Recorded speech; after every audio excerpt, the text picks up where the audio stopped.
आप सभी श्रोतागणों का एक बार फिर से स्वागत है मेरे चैनल रागनी सिंह में। आइए आज सुनते हैं मालती जोशी जी की लिखी कहानी अपदस्थ। तो चलिए शुरू करते हैं कहानी अपदस्थ। भुवन का पत्र आते ही घर में जैसे भूचाल आ गया था। 2 साल पहले जब उसकी शादी की खबर आई थी, घर में ऐसा ही तूफान बरपा हुआ था। उसके पिता ने तब कहनी अनकहनी सब सुना दी थी। बेटा सामने नहीं था, इसलिए माँ को ही कटघरे में खड़ा कर दिया था। अंत में उन्होंने वही वाक्य दोहरा दिया था जो सदियों से बिगड़ैल बच्चों के पिता बोला करते थे, तुम्हारे लाड प्यार ने उसे बिगाड़ दिया है। यानी कि बच्चा अगर सीधी राह पर चल रहा है तो अपने बाप का बेटा है। जरा लीक से हटा नहीं कि सारा दोष माँ के सिर मढ़ दिया जाता है। आचार्य साहब का तर्क था कि इस घर में आज तक उनकी हर आज्ञा का पालन होता रहा है। उनके फैसले के विरुद्ध जाने की जुर्रत आज तक किसी ने नहीं की। उनके भाई बहन सिर झुकाकर उनकी हर बात मानते रहे हैं, पर इस नालायक बेटे की वजह से उनके सामने भी उन्हें शर्मिंदा होना पड़ रहा है। अगर माँ की सह न मिली होती तो बेटा यह साहस कभी नहीं कर पाता। वैसे आचार्य साहब का यह कहना एकदम गलत भी नहीं था। पिता की अवज्ञा की सलाह भुवन को उसकी माँ ने ही दी थी। उसे सीधे सीधे अवज्ञा भी नहीं कहा जा सकता, क्योंकि आज्ञा मांगी ही नहीं थी। भुवन की माँ ने उसे समझा दिया था कि अगर सचमुच उस लड़की से प्यार करते हो तो चुपचाप शादी कर लो। पिता की अनुमति लेने के फेर में पड़ोगे तो पछताओगे। इकलौते बेटे की शादी के सारे अरमानों को मन में दफन कर लेने के बाद छाया ने कलेजे पर पत्थर रख लिया था। पत्नी के इस अपराध को आचार्य साहब कभी माफ नहीं कर सके थे। पर छाया भी क्या करती, इस घर का इतिहास वह देख चुकी थी। उसका देवर सतीश एक ऐसी लड़की से प्रेम कर बैठा जो बाबूजी के प्रतिद्वंदी की बेटी थी। बाबूजी तो उस समय थे नहीं, पर माँ ने बड़े और भैया ने फतवा जारी कर दिया कि उस घर की बेटी इस घर में बहू बनकर नहीं आएगी। सालों बाद उसने अपने बेटे को जो सलाह दी वही उस समय सतीश को देना चाहती थी। कहना चाहती थी कि चुपचाप शादी कर लो, बाद में सब ठीक हो जाएगा। वैसे भी माँ सब दिन तो बैठी नहीं रहेंगी। पर यह सब कहने की उस समय हिम्मत नहीं हुई। एक तो वह खुद नहीं थी, शादी को 4-5 साल ही हुए थे। वह खुद अभी घर में पैर जमाने की कोशिश कर रही थी। ऐसे में कोई भी गलत कदम उसके लिए घातक सिद्ध हो सकता था। अगर सतीश जरा भी विद्रोही तेवर दिखाता तो उसका साथ दे सकती थी, पर उसे विद्रोह के लिए उकसाने की गलती वह कैसे करती। एक चिंगारी भी उसे मिल जाती तो वह आग लगा सकती थी। वहां तो सब ठंडा मामला था। सतीश ने चुपचाप सिर झुकाकर घर वालों का फैसला स्वीकार कर लिया और माँ की पसंद की लड़की से शादी रचा ली। यह तूफान तो खैर उठने से पहले ही शांत हो गया। फिर 2-3 साल बाद नीलू की समस्या उठ खड़ी हुई। उसे अपने एक सहपाठी से प्यार हो गया था। वह विजाती तो था ही, दुर्भाग्य से उसका सामाजिक स्तर भी बहुत अच्छा नहीं था। अफेयर तो शायद कब से चल रहा था, पर माँ के रहते नीलू को यह बात उठाने का साहस नहीं हुआ। उसे क्या मालूम था कि बड़े भैया भी उतने ही दुर्दांत हैं। उन्होंने साफ कह दिया है कि इस फटीचर आदमी की बारात मेरे दरवाजे नहीं आएगी। लड़का अगर जरा भी ढंग का होता तो मैं जात कुजात भी नहीं देखता, पर यहाँ तो सभी कुछ गड़बड़ है। प्रेम करने से पहले कुछ तो सोचा होता। छाया का मन हुआ कि पति से कहे कि प्रेम कुंडलियां मिलाकर नहीं किया जाता, वह तो हो जाता है, पर उसकी हिम्मत नहीं पड़ी। उसे हमेशा लगता रहा कि वह भी शायद कहीं चोट खाए हुए हैं, इसलिए इतने असहिष्णु हो गए हैं। आचार्य साहब ने बहन से कह दिया था कि तुम चाहो तो रजिस्टर्ड शादी कर लो, पर उसके बाद इस घर से कोई वास्ता न रखना। जब सतीश जैसे नौजवान में ही वो बागी तेवर नहीं थे, तो नीलू तो बेचारी लड़की थी। उसने चुपचाप अपने तानाशाह भाई के आगे हथियार डाल दिए। एक सॉफ्टवेयर इंजीनियर से धूमधाम से शादी रचाकर नीलू अब विदेश में बस गई है। वहां अब पुरानी स्मृतियों को लेकर बिसुरती रहती है। अपने असफल प्रेम का मरसिया गाती रहती है। सतीश का हाल भी कुछ अलग नहीं है।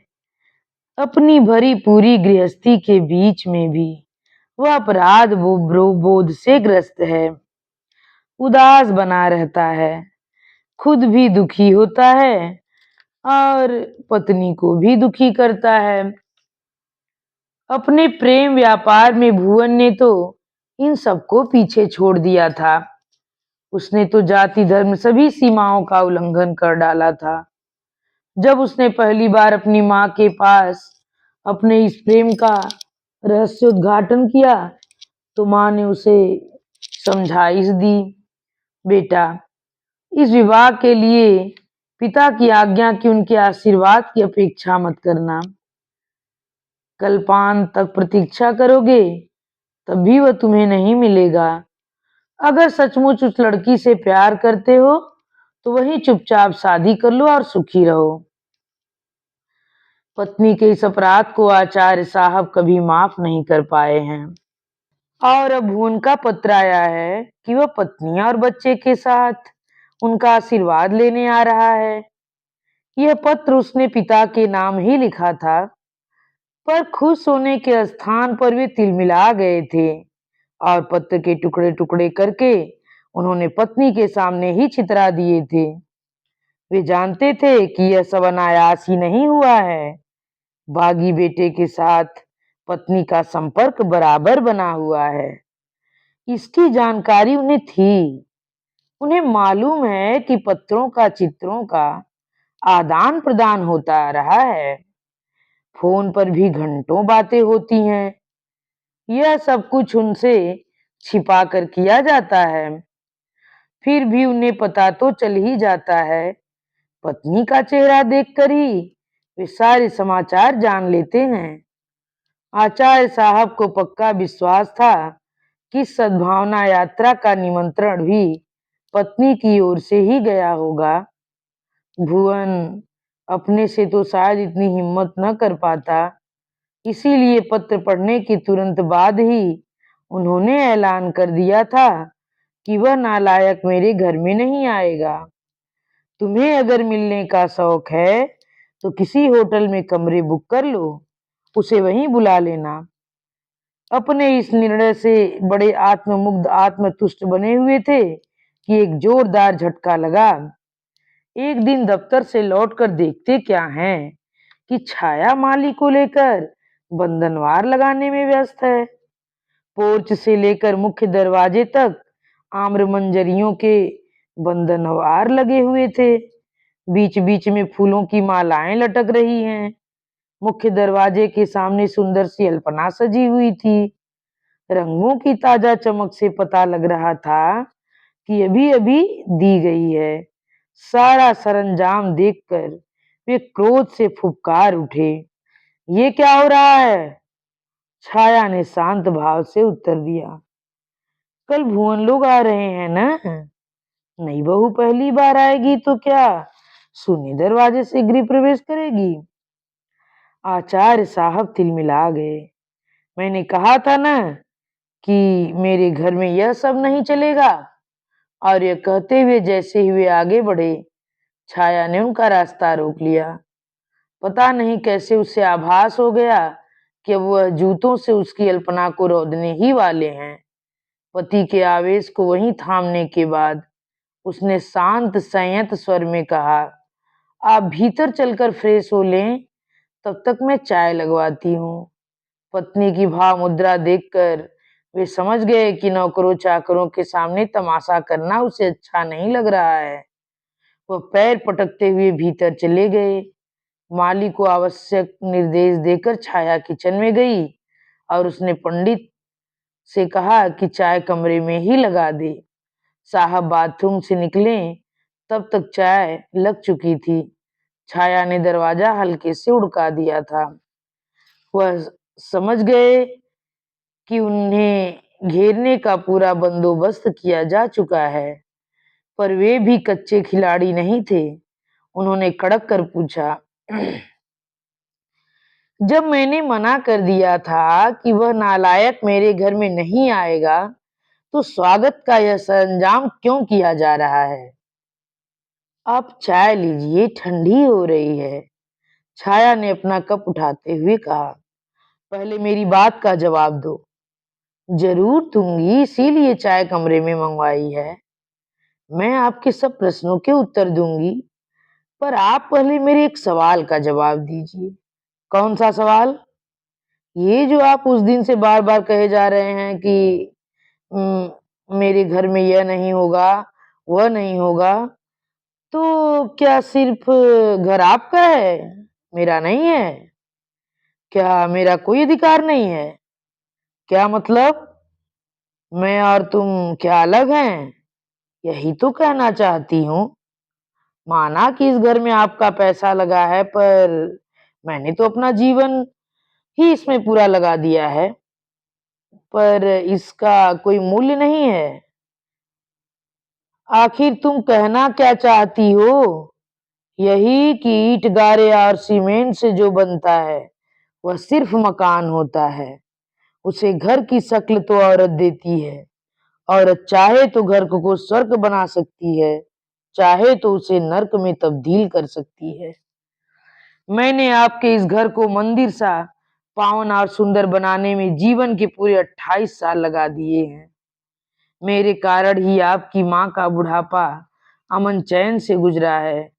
मेरी बदौलत माँ बाप की मृत्यु के बाद भी नीलू का पीहर बना हुआ है। सतीश को जब भी घर की याद आती है, निसंकोच यहाँ चला आता है। क्या इसका श्रेय मुझे नहीं देंगे?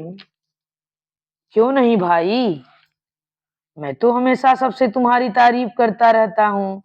माँ भी तुम्हारी प्रशंसा करते नहीं थकती थी। लेकिन इसके बदले में आपने मुझे क्या दिया, यह तो सोचिए। मैंने आपके भाई की बहन की धूमधाम से शादियां की, उनके सारे तीज त्योहार सारे लोकाचार मन लगा कर किए, पर अपने इकलौते बेटे की शादी का अरमान मन में ही रह गया। अपना आपका अपना अहम इतना बड़ा हो गया कि बेटे की ममता उसके सामने बौनी पड़ गई। लेकिन मेरा बेटा आपकी तरह कठोर नहीं है। उसने मेरी पीड़ा को समझा है, मेरी तड़प को महसूस किया है। इसलिए आपकी नाराजगी का खतरा उठाकर भी वह यहाँ आ रहा है। और मेरे इस बहादुर बेटे को इस घर में आने से कोई रोक नहीं सकता, क्योंकि यह घर जितना आपका है मेरा भी है। पत्नी के इस लंबे वक्तव्य से विचलित आचार्य साहब कुछ मुनासिब से उत्तर के लिए शब्द जुटा रहे थे कि दरवाजे पर हल्की दस्तक हुई। क्या है पंडित, बोलो, छाया ने कहा। पंडित भीतर आया और विनम्र स्वर में बोला, नारायण पूछ रहा है कि कहीं जाना तो नहीं है, गाड़ी लगा दूं? छाया ने प्रश्नार्थक मुद्रा में पति की ओर देखा। उनका चेहरा निराशापाट था। उसने कहा, नारायण से कहो कि अभी तो घर चला जाए। पर उसे सुबह 7 बजे यहाँ आ जाना है और कहा कि असलम को भी साथ ले आए। बाबा को लेने एयरपोर्ट जाना है, दोनों गाड़ियां जाएंगी। पत्नी की अधिकारवाणी से चकित आचार्य साहब मुंह बाए उसकी ओर देखते ही रह गए। उन्हें लगा कि उनकी सत्ता का प्रासाद भरभरा कर गिर पड़ा है, धराशायी हो गया है और अपने ही घर में वे शरणार्थी हो गए हैं। और मालती जोशी जी की लिखी अपदस्थ कहानी यहीं पर समाप्त होती है। आप सभी श्रोतागणों से मेरा फिर विनम्र अनुरोध है कि अगर यह कहानी आप लोगों को पसंद आए तो कृपया मेरे चैनल को सब्सक्राइब, वीडियो को लाइक और कमेंट करके जरूर बताएं कि आप लोगों को कहानी कैसी लगी। धन्यवाद।